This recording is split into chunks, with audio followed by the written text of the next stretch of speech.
BEd प्रथम वर्ष के सभी छात्र छात्राओं, इससे पहले हम कला क्या है, कला के वर्गीकरण पर चर्चा कर चुके हैं। आज हम भारतीय संस्कृति और मूल्यों में कला की क्या भूमिका है, इस पे चर्चा करना चाहेंगे। चर्चा हम इन पंक्तियों के साथ करना चाहेंगे कि अगर पूजना हो तो पूजो कुटियों में भगवानों को, दीन दुखी दलितों के मन में बसे हुए इंसानों को, हाथ पसारे इन दुखियों के इठलाते अरमानों को, पूजो भूखों को, पूजो नंगों को, दलित गलित इन प्राणों को। ये देव नहीं मंदिर मस्जिद में समय बिताया करते हैं, सच्चे मन से जहां पुकारो पल में आया करते हैं। मालिक ने हर इंसान को इंसान बनाया, मालिक ने हर इंसान को इंसान बनाया। हमने उसे हिंदू और मुसलमान बनाया। कुदरत ने तो बख्शी थी हमें एक ही धरती, हमने कहीं भारत कहीं ईरान बनाया। मेरे प्यारे बच्चों, भारतीय संस्कृति और मूल्यों में कला की क्या भूमिका है, अब हम इस पे चर्चा शुरू करते हैं। किसी भी राष्ट्र के विकास में वहाँ की संस्कृति और मूल्यों की महत्वपूर्ण भूमिका होती है। किसी राष्ट्र की संस्कृति वहाँ की प्रवृत्तियों, मूल्यों, आचार विचार, विश्वासों का प्रतिनिधित्व करती है। सभी आर्थिक, सामाजिक एवं अन्य गतिविधियों का संचालन और आयोजन वहाँ की संस्कृति और मूल्यों के अनुरूप होता है।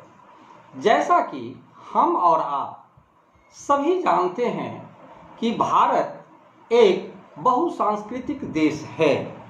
भारत दुनिया के उन देशों में से एक है जहां सांस्कृतिक विरासत का बहुत ही बड़ा संग्रह उपलब्ध है, जिसमें गीत भी है, संगीत भी है, नृत्य भी है, नाटक भी है, लोक परंपराएं भी हैं, प्रदर्शनकारी कलाएं भी हैं, अनुष्ठान भी हैं, कर्मकांड भी हैं, चित्रकला भी है और लेखन भी हैं।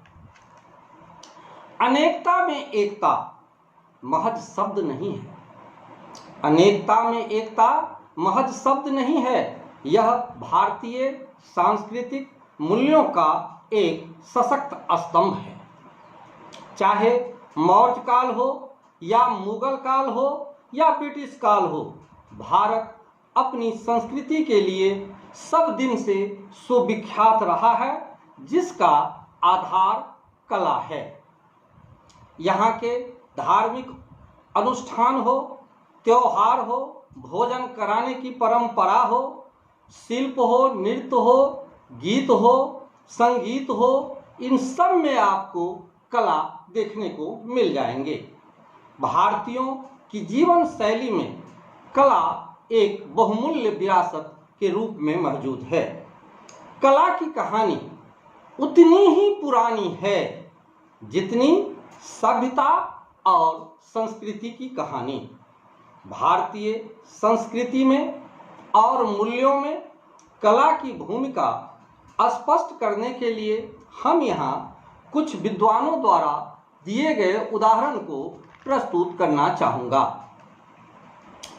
उन्होंने कहा कि भारतीय संस्कृति और कला का अगर सबसे पहला कोई स्थान है उसमें, तो पहला स्थान है स्वागत करना, दूसरा स्थान आता है भारतीय परिधान का, तीसरा स्थान भारतीय आभूषण का, चौथा स्थान विवाह का, पांचवा स्थान दैनिक कार्य एवं श्रमशीलता का, छठा स्थान उत्सव और त्योहार का, 7वां स्थान पौराणिक कथाएं का, और अंतिम 8वां स्थान जो है वो आता है राष्ट्रीय एकता का।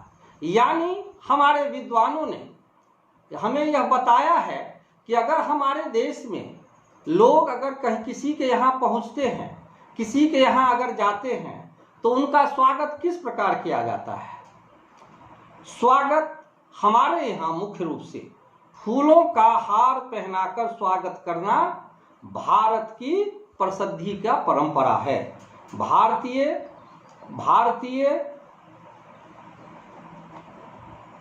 निवासी मालाओं के साथ अपने गेस्ट का स्वागत करते हैं। देवी देवताओं को फूलों के हार पहनाते हैं। विभिन्न रंगों और विभिन्न प्रकार के फूलों से विभिन्न अवसर के सुंदर मालाएं गूंथी जाती है, जो भारतीय कला का बेजोड़ नमूना है। अब आगे स्थान आता है विवाह का। हमारे देश में बेटा विवाह क्या है? एक संस्था है। विवाह क्या है? एक संस्था है। विवाह में दो लोग ही नहीं मिलते हैं, बल्कि दो परिवार भी आपस में जुड़ते हैं। नृत्य एवं संगीत से परिपूर्ण वातावरण में वैवाहिक अनुष्ठान संपन्न किए जाते हैं।